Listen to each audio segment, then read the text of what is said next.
সেই নবীর উম্মত হতে পেরে খুশি না বেজার?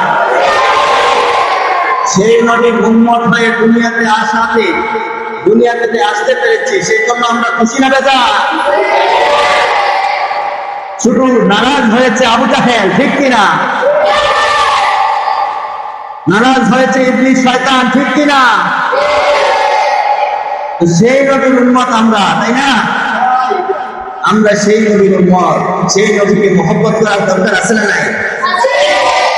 আমার পূর্বে যিনি আলোচনা করেছেন তিনি অত্যন্ত সুন্দর চমৎকার আলোচনা করে বলেছেন যে নবীর উপর দুরূদ মহব্বত দরকার আছে, দরকার আছে না নাই? আল্লাহ কোরআনে বলতেছেন, কুল ইন কুনতুম তুহিব্বুনাল্লাহ ফাত্তাবিউনি ইউহিব্বুকুমুল্লাহ ওয়া ইয়াগফির লাকুম যুনুবাকুম ওয়াল্লাহু গফুরুর রহিম।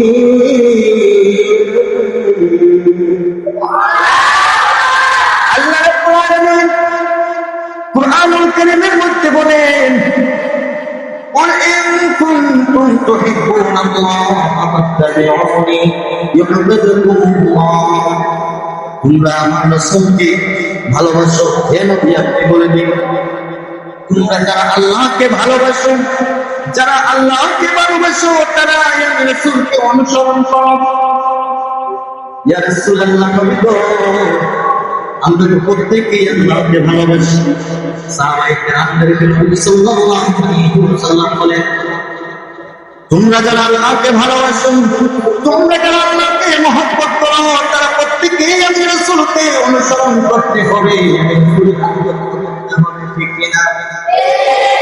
রাসূলের আনুগত্য করার দরকার আছে না নাই? রাসূলের আনুগত্য করলে কি হবে? আল্লাহ রাব্বুল আলামিন বলেন, ওয়া ইয়াগফির লাকুম যুনুবাকুম, তোমাদের সমস্ত গুনাহসমূহ আমার আল্লাহ রাব্বুল আলামিন মাফ করে দিবে। আমার নবী দিয়ে বলেন, যে ব্যক্তি আমি রাসূলকে ভালোবাসবে, আমি রাসূলকে মহব্বত করবে, আল্লাহ রাব্বুল আলামিন ওই বান্দাদের ব্যাপারে দেখে বলেন, ওয়া ইয়াগফির লাকুম যুনুবাকুম, আমার আল্লাহ ওই বান্দাদের সমস্ত গুনাহগুলো আমি নবীকে মহব্বত করার কারণে, আমি নবীকে ভালোবাসার কারণে, আমি নবীর অনুসরণ করার কারণে, আল্লাহ তাদের মহব্বতের কারণে গুনাহগুলো মাফ করে দেয়। আল্লাহু গফুরুর রহিম।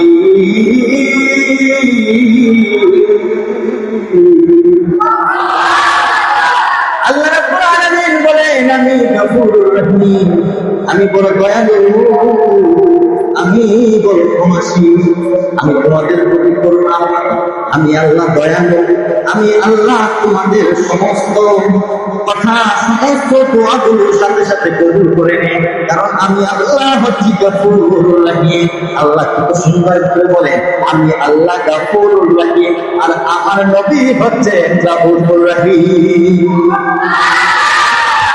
আল্লাহ বলেন, হাবিব আপনাকে যে জায়গার মধ্যে রেখেছি, আকাশ জমিন লৌহ কলম মাহফুজ সমস্ত জায়গায় নবীকে রেখেছেন। আমার আল্লাহ বলে, যত জায়গায় আমি আল্লাহ আছি, যত জায়গায় আমি আল্লাহ হিসাবে উপস্থিত আছি, আল্লাহ হিসাবে পরিচয় দিয়েছি, ইয়া রাসূলুল্লাহ নবী গো, প্রত্যেকটা জায়গায় যত জায়গায় আমি আল্লাহ আমার প্রকাশ করেছি, প্রত্যেকটা জায়গায় আপনি নবীকে সাথে রেখেছি। আমার আল্লাহ রাব্বুল আলামিন এই দুনিয়ার জমিনে যা কিছু বলেছেন, যা কিছু করেছেন, প্রত্যেক কিছুর মধ্যে আল্লাহ দেখাই বলেছেন আমি রাব্বুল আলামিন। সেই জায়গায় আমার আল্লাহ কুরআনে আমার নবীকে বলেছেন রাহমাতাল লিল আলামিন। আমার নবীর মহব্বত সকলের অন্তরে রাখার দরকার আছে না? সাহাবায়ে কেরাম বলেন, ইয়া রাসূলুল্লাহ নবী গো, আপনাকে যদি মহব্বত করি, আপনাকে যদি আমরা মহব্বত করি তো নবী, তার বিনিময়ে আমরা কি পাবো? তার বিনিময়ে আমরা কি জান্নাতে যেতে পারবো? আমার নবী বলেন, শোনো, শুধু আমাকে ভালোবাসতে জান্নাত নয়, শুধু জান্নাত নয়, আমাকে যদি তোমরা ভালোবাসো, আমি শুনে রাখো, আমি নবীকে যদি তোমরা ভালোবাসতে পারো, মন থেকে যদি আমি নবীকে ভালোবাসতে পারো, জীবনের সমস্ত কিছু থেকে আমি নবীকে ভালোবাসতে পারো, তোমার মাতা পিতা জান মাল সমস্ত কিছু, স্ত্রী পরিজন বাচ্চা কাচ্চা সমস্ত কিছু করতে যদি আমি নবীকে রাখতে পারো, তাহলে আমার আল্লাহ তোমার শুধু জান্নাত নয়, জান্নাতের মালিক তোমার পাগল হয়ে যাবে।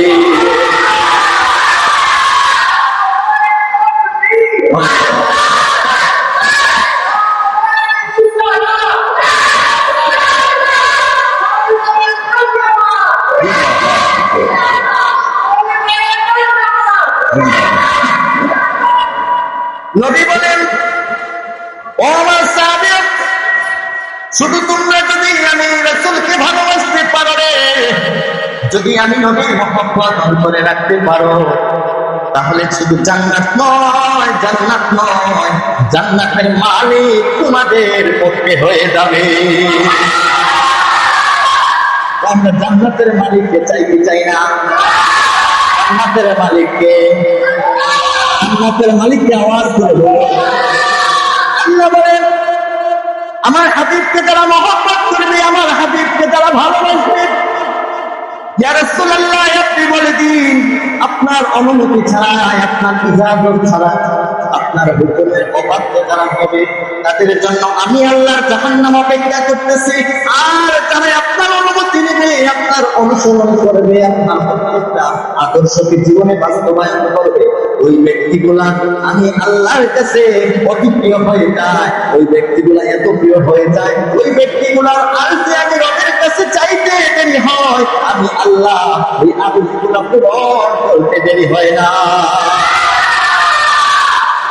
ওই নবীর মহব্বত আমাদের দরকার আছে না? ওই নবীকে ভালোবাসতে হবে কিনা? ওই নবীকে যারা ভালোবাসছে, যারা ভালোবেসেছে, প্রত্যেকেই সফলতা অর্জন করতে পারছে ঠিক কিনা?